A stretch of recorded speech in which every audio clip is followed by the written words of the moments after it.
Governor John Kasich is asking Ohio businesses to help the state develop the natural gas industry. But can private businesses really do that? And even if they wanted to, are there options even there for businesses here in Cincinnati? Ben investigates in tonight's Reality Check.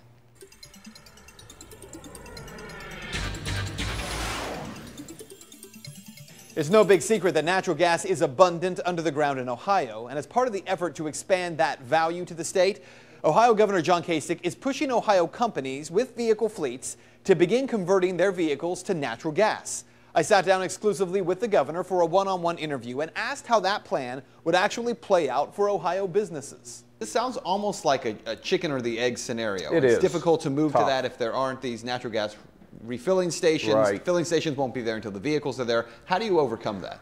Well, first of all, these natural gas compressing stations are very expensive. So you have to have a lot of people that are interested in driving a vehicle with natural gas, because then it cuts the per unit cost. You know, more people use it, it's cheaper for all those that use it. Well, let's start there. As the governor said, those compressed natural gas filling stations are expensive to build. And the reality is there aren't many of them in Ohio. Now, according to the website altfuelprices.com, there are only 5 cities in all of Ohio that even have these compressed natural gas refilling stations.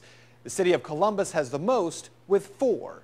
So for businesses right now in Cincinnati, Westchester, or Blue Ash, this isn't something with which they can comply right now.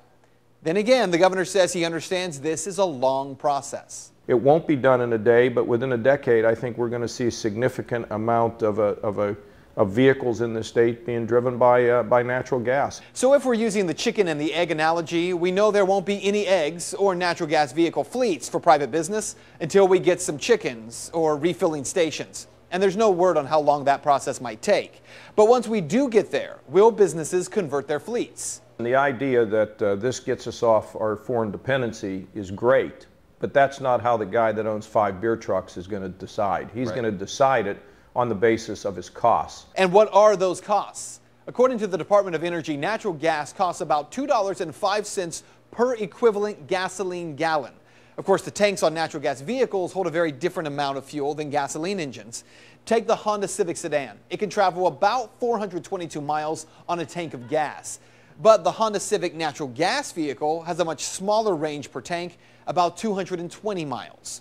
So what this means for businesses in Cincinnati, we're still a long way off from being able to convert to fleets of natural gas vehicles. But there is one other issue here.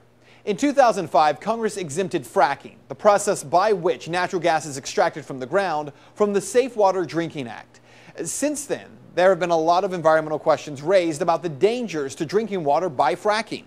In August, the EPA issued new rules to regulate fracking and the emissions from gas wells.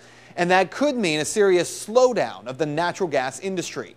One that could mean we will not see natural gas fleets as quickly as the governor would like. And that is Reality Check. Well, you can find the sources for this story posted on our website at fox19.com. If you would like to make your voice heard on this story, you can head over to Ben's Facebook page. You can find it by searching Ben Swann, WXIX.